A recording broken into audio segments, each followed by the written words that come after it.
দিনহাটার সাহেবগঞ্জ থানা পুলিশের বড়সড় সাফল্য। আগ্নেয়াস্ত্রসহ গ্রেফতার এক যুবক, ধৃতের নাম প্রদীপ রায়। পুলিশ সূত্রে খবর, বৃহস্পতিবার রাতে গোপন সূত্রের ভিত্তিতে কোচবিহারের খারুভাজ বটতলা এলাকায় অভিযান চালানো হয়। সেখান থেকে ওই ধৃতকে আটক করে পুলিশ। পরে তল্লাশি চালিয়ে তার কাছ থেকে একটি বেআইনি দেশীয় আগ্নেয়াস্ত্র ও 1 রাউন্ড কার্তুজ উদ্ধার হয়। এই মুহূর্তে আমরা কথা বলবো আমাদের প্রতিনিধি দীপজয় বর্মনের সাথে।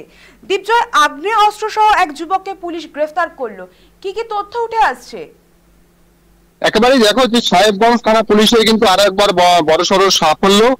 খারুভাজ বটতলা সংলগ্ন এলাকায় আগ্নেয়াস্ত্র সহ এক যুবককে কিন্তু গ্রেফতার করলো সাহেবগঞ্জ থানা পুলিশ। দেখো, জানা গিয়েছে গতকাল রাতে বিশেষ তথ্যের ভিত্তিতে খারুভাজ বটতলা এলাকায় বিশেষ অভিযান চালায় সাহেবগঞ্জ থানা পুলিশ। সেই সময় দ্বিতীয় খণ্ড মর্নিয়া এলাকায় প্রদীপ রায় নামে এক যুবককে ঘোরাফেরা করতে দেখেন পুলিশ কর্মীরা। সেই সময় কিন্তু যুবককে আটক করে এবং সেখান থেকে তল্লাশি চালিয়ে তার কাছ থেকে কিন্তু একটি আগ্নেয়াস্ত্র এবং 1 রাউন্ড গুলি উদ্ধার হয়। ঘটনায় সাথে সাথে ওই ধৃত যুবককে কিন্তু আটক করা হয়। পরবর্তীতে পুলিশ তাকে নির্দিষ্ট ধারায় মামলা রুজু করে এবং গ্রেপ্তার করে।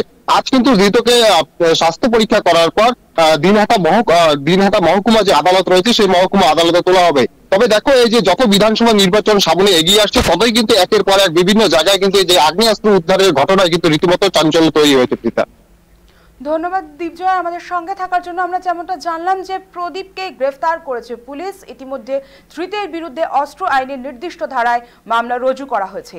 শুক্রবার তাকে আদালতে পেশ করা হয়েছে।